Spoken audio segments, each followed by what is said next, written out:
ನೋಡ್ರಿ, ಬಿಜೆಪಿಯವರು ರಾಜಕೀಯವಾಗಿ ಟೀಕೆ ಮಾಡ್ತಾರೆ. ನಾನು ಅದಕ್ಕೆಲ್ಲ ರಾಜಕೀಯ ಮಾಡಕ್ಕೆ ಹೋಗಲ್ಲ, ಗೊತ್ತಾಯ್ತಾ. ಈಗ 19ನೇ ಗೇಟು ಅಲ್ಲಿರ್ತಕ್ಕಂಥ ಚೈನು ಕಟ್ಟಾಗಿ ನೀರು ಹೋಗ್ತಾ ಇದೆ. ಅದರಲ್ಲಿ ಸರ್ಕಾರ, ರಾಜ್ಯ ಸರ್ಕಾರದ ಒಣಗೇಡಿತನ ಅಂತಂದ್ರೆ ಏನರ್ಥ? ನಾವು ಅದರ ಮೇಂಟೆನೆನ್ಸು ಅವೆಲ್ಲ ನೋಡ್ಕೊಳ್ತಕ್ಕಂಥವ್ರು, ತುಂಗಭದ್ರಾ ಡ್ಯಾಮನ್ನೆಲ್ಲ ನೋಡ್ಕೊಳ್ತಕ್ಕಂಥವ್ರು, ಬೋರ್ಡ್ ನೋಡ್ಕೊಳ್ತಾರೆ, ಗೊತ್ತಾಯ್ತಾ. ನಾನು ಈಗ ಯಾರನ್ನೂ ಕೂಡ ಇಂಥವರೇ ತಪ್ಪು ಮಾಡಿದ್ದಾರೆ ಅಂತ ಹೇಳಕ್ಕೆ ಹೋಗಲ್ಲ.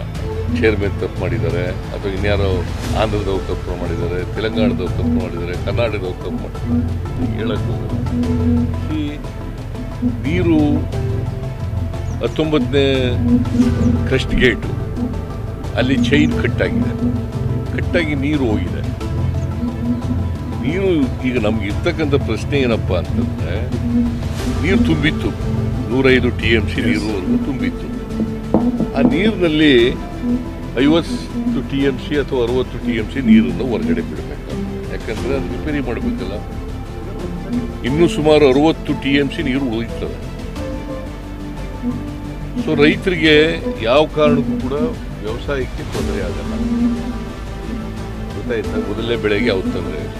ಇನ್ನು ನಾವು ಆಗಸ್ಟ್ ತಿಂಗಳು 12ನೇ ತಾರೀಕಿಗೆ ಓದ್ತಿರೋದು, 13ನೇ ತಾರೀಕು, ಇನ್ನು ಸೆಪ್ಟೆಂಬರ್ ಅಕ್ಟೋಬರ್ವರೆಗೂ ಕೂಡ ಮಳೆ ಇದೆ, ನೀರು ತುಂಬತಕ್ಕಂಥ ಸಾಧ್ಯತೆ ಇದೆ, ಗೊತ್ತಾಯ್ತಾ. ನಾವು ತುಂಬುತ್ತದೆ ಅಂತಕ್ಕಂಥ ಹೋಪ್ಸ್ ಇಟ್ಕೊಳ್ಳೋಣ.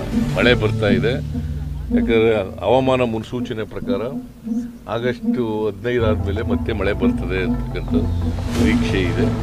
ಅದರಿಂದ ಎಷ್ಟು ನೀರು ಹೋಗಿರ್ತದೆ ನದಿಗೆ, ಅಷ್ಟು ನೀರು ಮತ್ತೆ ತುಂಗಭದ್ರಾ ಡ್ಯಾಮ್ಗೆ ತುಂಬಿಕೊಳ್ತಕ್ಕಂಥ ಸಾಧ್ಯತೆ ಇರ್ತದೆ.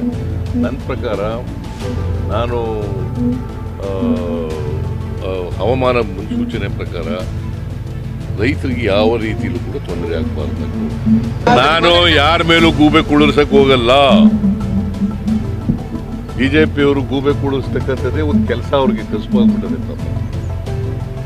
ನಾನು ಯಾರ ಮೇಲೂ ಗೂಬೆ ಕುಳಿಸಕ್ಕೆ ಹೋಗಲ್ಲ. ನಾವು ರೈತರ ಪರ ಇದ್ದೀವಿ, ರೈತರಿಗೆ ತೊಂದರೆ ಆಗದ ರೀತಿ ನೋಡ್ಕೊಳ್ತಕ್ಕಂಥ ಪ್ರಯತ್ನವನ್ನು ಮಾಡ್ತೀವಿ.